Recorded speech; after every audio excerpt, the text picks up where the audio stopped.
ಈಗ ನಾವಿರೋಂಥ ಪ್ಲೇಸ್, ಈ ಮನೆ ನಿಮ್ಮ ಅಮ್ಮ ಇದ್ದಂಥ ಮನೆ.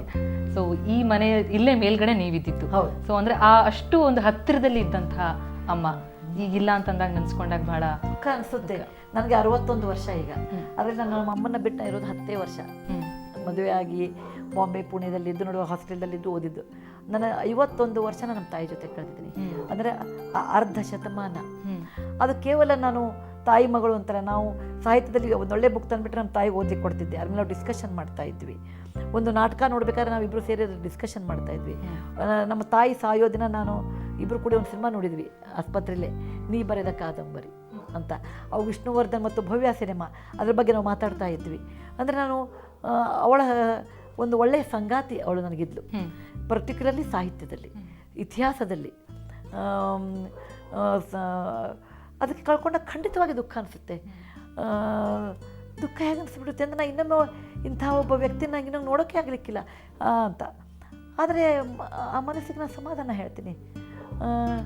ಕೇವಲ ನನ್ನ ಸ್ವಾರ್ಥಕ್ಕೋಸ್ಕರ ನನ್ನ ತಾಯಿ ಬದುಕಿರಬಾರ್ದು. 87 ವರ್ಷದ ವೃದ್ಧ ಜೀವ ಆಗಿದೆ. ಒಂದು ಗಿಡದಲ್ಲಿ ಹಣ್ಣು ಮಾಗಿದೆ, ಅದರ ನಿಸರ್ಗದ ನಿಯಮ ಬೀಳೋದಲ್ವಾ. ಹೂ ಅರಳಿದ ಮೇಲೆ ಬೀಳಬೇಕು, ಮಾಗಿದ ಹಣ್ಣು ಬೀಳಬೇಕು. ವೃದ್ಧಾಪ್ಯದಲ್ಲಿ ಮನುಷ್ಯ ಎಷ್ಟು ದಿನ ಇರಲಿಕ್ಕಾಗುತ್ತೆ? ನಾನು ತಾಯಿ ಕಳ್ಕೊತೀನಿ ದುಃಖದಕ್ಕಿಂತ ಹೆಚ್ಚು ನನ್ನ ಸ್ವಾರ್ಥಕ್ಕಾಗಿ ಅವಳು ಹಾಸಿಗೆಗೆ ಹತ್ತಿ ಇರೋದಕ್ಕಿಂತ ಅವಳು ಇಂಡಿಪೆಂಡೆಂಟ್ ಆಗಿದ್ಲು. ಕೊನೆ ಮೂಮೆಂಟ್ವರೆಗೂ ಓದ್ತಾ ಇದ್ಲು, ನಡೀತಾ ಇದ್ಲು, ಮಾತಾಡ್ತಾ ಇದ್ಲು, ಶಾರ್ಪ್ ಆಗಿದ್ಲು, ಕೆಲಸ ಮಾಡ್ಕೊತಾ ಇದ್ಲು. ಅವಳಿಗೆ ನಾನು ಕಣ್ಣೀರು ತುಂಬಿ ವಿದಾಯ ಹೇಳೋದೆ ನಿಜವಾದ ಒಂದು ಪ್ರೀತಿಯ ಬೀಳ್ಕೊಡುಗೆನೇ ಮಾಡಬೇಕು ಅಂತ ಮನಸ್ಸು ಗಟ್ಟಿ ಮಾಡಿಕೊಂಡೆ ನಾನು. ಅಂದ್ರೆ ಈ ಮನೆಯಲ್ಲಿದ್ದು ನೀವು ಮೇಲ್ಗಡೆ ಇದ್ರಿ, ನಿಮ್ಮ ಮಕ್ಕಳನ್ನೆಲ್ಲ ಇಲ್ಲೇ ನೋಡ್ಕೋದ್ರು, ಅದಕ್ಕೋಸ್ಕರನೇ ಬೆಂಗಳೂರಿಗೆ ಅವರು ಶಿಫ್ಟ್ ಆಗಿದ್ದು ಕೂಡ. 1991ರಲ್ಲಿ ನಮ್ಮ ತಂದೆ ಮತ್ತು ನಮ್ಮ ತಾಯಿ ಹೇಳಿದರು, ನಮ್ಮ ಕೈಯಿಂದ ನಿನಗೇನು ಸಾಧ್ಯವಿದೆ, ನೀನು ತುಂಬ ಕೆಲಸ ಹೊರಗೆ ಮಾಡ್ತೀಯ, ಅದಕ್ಕೆ ನಾವು ಬಂದು ಕೆಳಗಿರ್ತೀವಿ, ಅದು ನಿಮ್ಮ ಮನೆಯಲ್ಲಿ ಇರೋದಿಲ್ಲ. ಅವ್ರಿಗೆ ಯಾವಾಗಲೂ ಸ್ವಚ್ಛಂದದಿಂದ ಹಾಡುವ ಕವಿಗೆ ರಾಜನ ಕತ್ತಿಯ ಗಣನೇ ಇಲ್ಲ. ನಾವು ಇಂಡಿಪೆಂಡೆಂಟ್ ಆಗಿರ್ತೀವಿ, ನಿನ್ನ ಮಕ್ಕಳನ್ನ ಸಾಕ್ತೀವಿ, ನೋಡ್ಕೋತೀವಿ, ಬೆಳಗ್ಗೆ ಬಿಟ್ಟು ಹೋಗು, ರಾತ್ರಿ ಮೇಲೆ ಹೋಗಿ ಕರ್ಕೊಂಡು ಹೋಗು, ಆದರೆ ನಾವು ಇಂಡಿಪೆಂಡೆಂಟ್ ಆಗಿರ್ತೀವಿ, ನಿನ್ನ ಹತ್ತಿರ ಇರ್ತೀವಿ, ಆದರೂ ನಾವು ಸ್ವತಂತ್ರವಾಗಿರ್ತೀವಿ ಅಂತ. ಅಮ್ಮ ಈಗ ನಿಮ್ಮೊಂದಿಗಿಲ್ಲ, ಆದರೆ ಈಗ ಅಮ್ಮನಿಗೆ ನೀವು ಈ ಕ್ಷಣದಲ್ಲಿ ಏನು ಹೇಳಲಿಕ್ಕೆ ಇಷ್ಟಪಡ್ತೀರಿ? ನನಗೆ ಅವಳು ಜೀವನದಲ್ಲಿ ಕೊಟ್ಟ ಮಹತ್ವದ ಪಾಠಗಳನ್ನ ನಾನು ಬಹುಶಃ ಮುಂದಿನ ಜನ್ರೇಷನ್ಗೆ ಹೇಳಲಿಕ್ಕೆ ಬಯಸ್ತೀನಿ. ಹಣ ಬೇಕಾದಷ್ಟಿದ್ರೂ ಸಹಿತ ನಮ್ಮ ತಾಯಿ ಅತ್ಯಂತ ಸಿಂಪಲ್ ಜೀವನ ಮಾಡಬೇಕು ಅಂತ ಹೇಳ್ತಾಯಿದ್ರು. ಮತ್ತು ನಮ್ಮ ತಾಯಿ ನನಗೆ ಪ್ರತಿ ಹುಟ್ಟುಹಬ್ಬಕ್ಕೆ ಎಂದೂ ಹೊಸ ಫ್ರಾಕ್ ಕೊಡಿಸ್ಲಿಲ್ಲ. ಚಿಕ್ಕವಳಿದ್ದಾಗ ಪ್ರತಿ ಹುಟ್ಟುಹಬ್ಬಕ್ಕೂ ಒಂದು ಪುಸ್ತಕ ಕೊಡಿಸ್ತಾಯಿದ್ರು. ಅದನ್ನು ನಾನು ಮಕ್ಕಳಿಗೆ ಹೇಳಕ್ಕೆ ಬಯಸ್ತೀನಿ. ಅಂದರೆ ನಮ್ಮಮ್ಮ ಹೇಳ್ತಾಯಿದ್ರು, ಎಲ್ಲ ಬಲ್ಲವರಿಲ್ಲ, ಬಲ್ಲವರು ಬಹಳಿಲ್ಲ, ಬಲ್ಲವರಿದ್ದು ಬಲವಿಲ್ಲ, ಸಾಹಿತ್ಯ ಎಲ್ಲರಿಗಿಲ್ಲ. ಅದಕ್ಕೆ ನಿಮ್ಮದೇ ಲೈಬ್ರರಿ ಕಟ್ಕೋಬೇಕು, ನಿಮ್ಮದೇ ಒಂದು ವರ್ತುಲ ಮಾಡ್ಕೋಬೇಕು ಅಂತ. ನನ್ನ ಲೈಬ್ರರಿಲಿರೋ ಪ್ರತಿಯೊಂದು ಪುಸ್ತಕ ನೋಡಿದಾಗ ನಮ್ಮ ತಾಯಿ ನನಗೆ ದೀಪಾವಳಿ ಕೊಟ್ಟಿರೋ ಪುಸ್ತಕ, ಮದುವೆ ಆದಮೇಲೆ ನನಗೆ ಒಂದು ಗಿಫ್ಟ್ ಕೊಡ್ತೀನಿ ಎಂದು, ನಾನು ಏನು ಕೊಡ್ತಾಳೆ ಅಂತಂದಾಗ ಗುಂಡೂರಾಯರು ಅವಾಗ ಒಂದು 100 ಕನ್ನಡ ಪುಸ್ತಕಗಳನ್ನು ಪ್ರಕಟ ಮಾಡಿದರು. 1982ದಲ್ಲಿ ಅನಿಸುತ್ತೆ.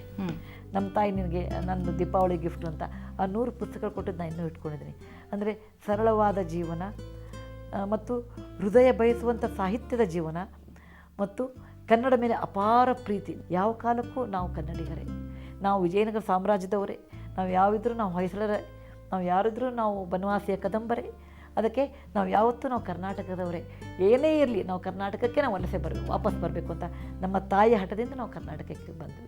ಕೊಲ್ಲಾಪುರದಲ್ಲಿ ನಮ್ಮ ತಂದೆ ಮೆಡಿಕಲ್ ಆಫೀಸರ್ ಆಗಿದ್ದು, ಅಲ್ಲಿಂದ ಒಂದು ಹಳ್ಳಿಗೆ ನಮಗೆ ಟ್ರಾನ್ಸ್ಫರ್ ಮಾಡಿದ್ರು. ಸವಣೂರನ್ನು ಸಣ್ಣ ಹಳ್ಳಿಗೆ, ಅಂಥ ದೊಡ್ಡ ಊರು ಬಿಟ್ಟು ನಮ್ಮ ತಾಯಿ ಹಳ್ಳಿಗಾದರೂ ಚಿಂತಿಲ್ಲ, ನಾವು ಯಾವ ಮೂಲೆಯಲ್ಲಿದ್ದರೂ ಚಿಂತಿಲ್ಲ, ಅದು ಕರ್ನಾಟಕದ ಒಂದು ಹಳ್ಳಿದ್ರೂ ನಾವು ಬಯಸ್ತೀನಿ ಅಂತ ಹೇಳಿ. Thank you so much. ಇಂಥ ಸಂದರ್ಭದಲ್ಲೂ ನಿಮ್ಮ ತಾಯಿಯನ್ನು ನೀವು ನೆನೆಸ್ಕೊಂಡ್ರಿ, ನಮ್ಮೊಂದಿಗೆ ಆ ನಿಮ್ಮ ಮನದಾಳದ ಮಾತುಗಳನ್ನ ಹಂಚ್ಕೊಂಡ್ರಿ. ನಿಮಗೆ ಆ ಶಕ್ತಿ ಕೊಡಲಿ ಭಗವಂತ, ನಿಮಗೆ ಆ ನೋವನ್ನು ಭರಿಸುವಂಥದ್ದು ಅಂತ ಹೇಳ್ತೀನಿ. Thank you so much. ನಮ್ಮ ತಾಯಿ ಯಾವಾಗಲೂ ಒಂದು ಮಾತು ಹೇಳ್ತಾಯಿದ್ರು. ನಮ್ಮ ತಮ್ಮನ ಹೆಂಡತಿ ಜಪಾನ್ದವಳು, ಅವಳು ಮದುವೆಯಾದಾಗ ನಿನಗೇನು ಅನ್ನಿಸ್ತು ಅಂತ ನಮ್ಮ ತಾಯಿಗೆ ನಾನು ಹೇಳಿದರು. ಯಾವ ತಾಯಿಯ ಮಗಳಾದರೇನು, ಕನ್ನಡಾಂಬೆಯ ಕುಲ ವಧುವಾದೆ ನೀನು ಅಂತ.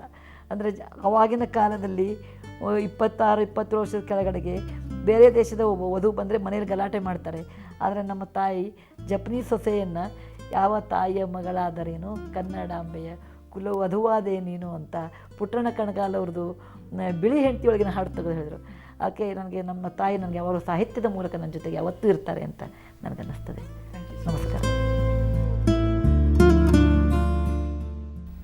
ಈ ಮಹಿಳಾ ದಿನಾಚರಣೆಯಂದು ಬಹುಶಃ ನೀವು ಎಲ್ಲರೂ ನಿಮ್ಮ ತಾಯಂದಿರಿಗೆ ಒಂದು ಶುಭಾಶಯವನ್ನು ಹೇಳೋದನ್ನು ಮರಿಬೇಡಿ. ಇದು ಇವತ್ತಿನ ಸುವರ್ಣ ಫೋಕಸ್. ಕ್ಷಣ ಕ್ಷಣದ ಸುದ್ದಿಗಾಗಿ ನೋಡ್ತಾ ಇರಿ ಸುವರ್ಣ ನ್ಯೂಸ್ 24/7.